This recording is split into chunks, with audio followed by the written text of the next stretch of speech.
Jalan dari Puri Agung Ubud menuju Setedalam Puri Pelihatan sejak pagi hari sudah dipenuhi wisatawan. Minggu 14 April 2024, mereka tumpah ruah menyaksikan upacara Pelebon Cokorda Bagusan Take yang merupakan putra mantan Bendese Pekraman Ubud, almarhum Cokorda Agung Suyase yang wafat pada 1 Februari lalu dalam usia 64 tahun.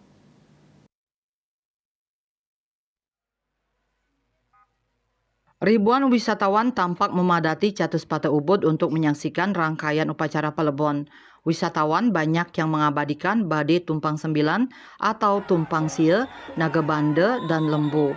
Puncak kesemarakan pelaksanaan upacara Pelebon ketika piranti lembu dan bade diangkat atau diarak oleh warga Ubud dan warga dari luar Ubud menuju Setre Dalam Puri.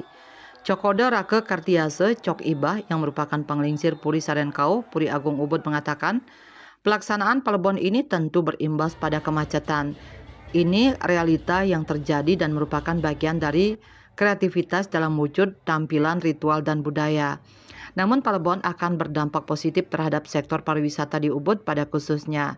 Bagi wisatawan yang tidak pernah menonton upacara Pelebon, ini bagian keunikan yang tidak bisa dilihat di seluruh dunia.